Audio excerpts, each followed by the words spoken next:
I want to talk about the 3 levels of wealth and how using these 3 levels in proper understanding and application will catapult you to great generational wealth. The 3 states of wealth, the 3 stages of wealth, the 3 aspects of wealth, if you will, interrelate and correlate and build on each other through forwards momentum and backwards momentum, inwardly, outwardly, and as you. Now let's first talk about the greatest spiritual wealth, which not many people understand. Spiritual wealth is taking from heaven and bringing down to earth through believing you are God's steward of the wealth gifted to you. You have the idea that you give the wealth and it's given unto you, pressed down, shaken together, running over, good man gives into your bosom. You circulate the wealth and you multiply the wealth. And you never use language like spend or waste or anything like that. And you realise through proper service of your divine calling, proper service of making others rich and giving a product brought to you through the image within you of God, through your purpose of adding value to the world and realizing and understanding in the wisdom of kings when Solomon received 2 women who said they owned the baby. So King Solomon said, fine, cut the baby in 2 and we'll give both equal amount to both people. And the lady that owned the baby said, no, I would rather have the baby alive than dead.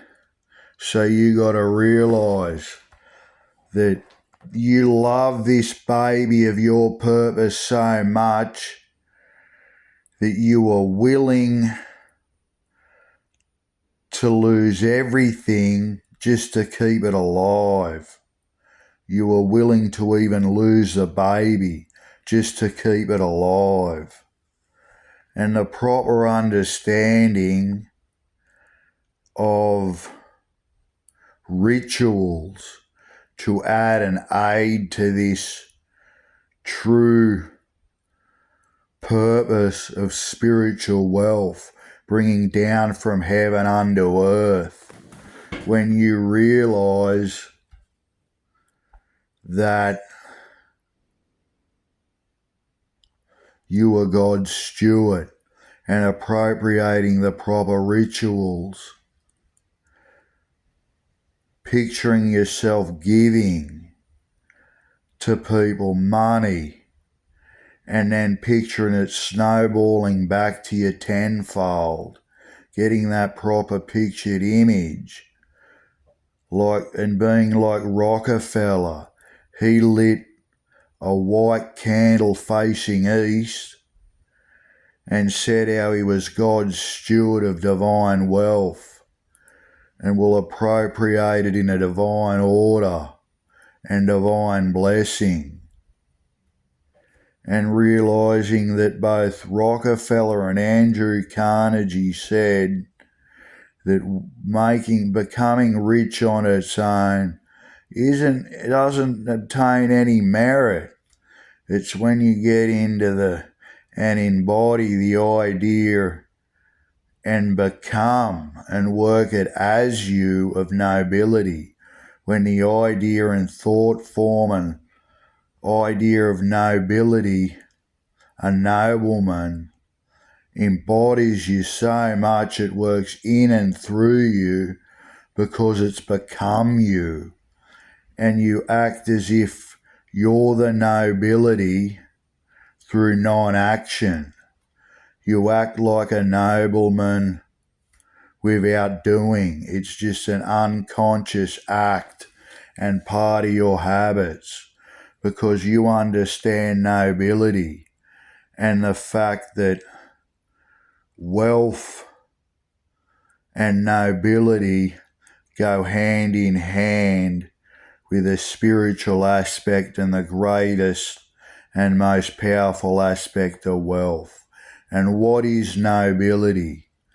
Nobility is the idea that you are God's steward and you are using the wealth generationally and infinitely to better mankind, generation after generation, to educate mankind, to better mankind on the earth.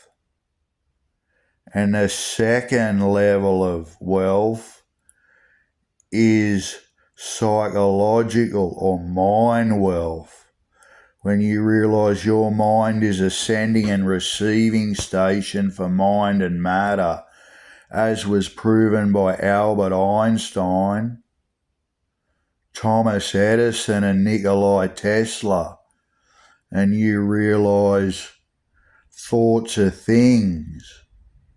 And when you think and feel wealth and picture the end result and speak wealth and act as if you're wealthy and disregard circumstances and act as if you're rich already, pretty soon you will become rich. And last, but also a very important part of wealth, is literal. And literal isn't just working hard. It's much more than that. It's working smart. Think of it. Working hard is good and important, and discipline's a great discipline, although not complete, is a close cousin of working hard, is not actually working hard. Working hard is great, but you got to know that 20% of your work and your moves will create 80% of your wealth. So most of the time, it's just educating yourself. Warren Buffett said, in order to succeed, you must read 500 pages a day. Now, I think if you read 500 pages a day, of course you'd succeed. I mean, 500 pages a day, let's get it sorted. 500 pages a day of the appropriate wisdom. Like King Solomon said, wisdom, King Solomon said, the writing of many books, there is no end. And people have misconstrued that to think, oh, books are bad, they're wearisome to the soul. When it says, to the writing of many books there is no end, it's wearying to the soul. But it simply means not to confuse yourself by too much knowledge. It's who you listen to.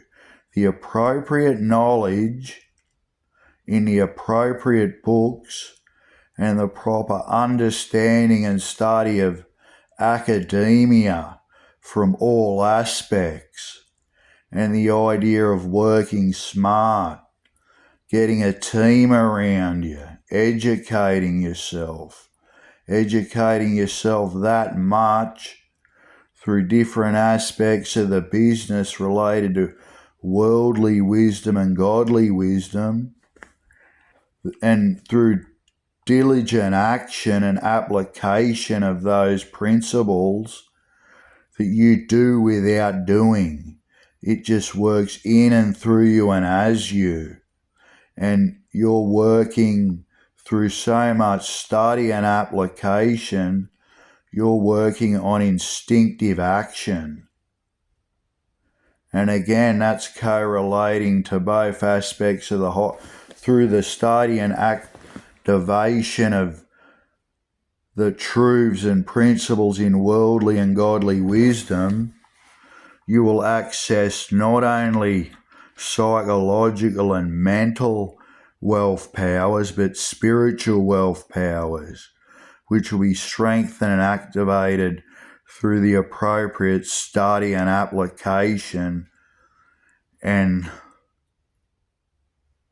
eventually will work into the appropriated system that will assure that you will win, and also the proper money management, spending less than you earn, and investing and banking it, being frugal, because it doesn't matter how much you earn, if you're spending it all, you're in trouble. In the Richest Man in Babylon, it talks about how a young man from the bottom of the rung asked the richest man how he did it.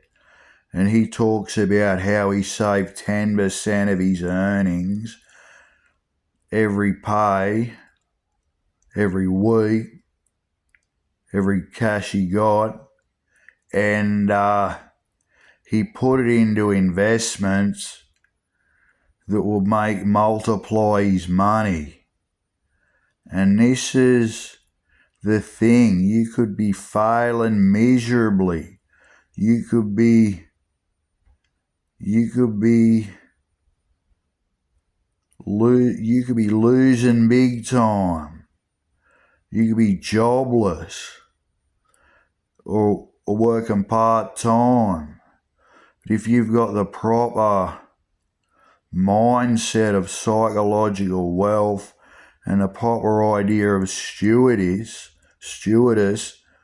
and then properly apply money management,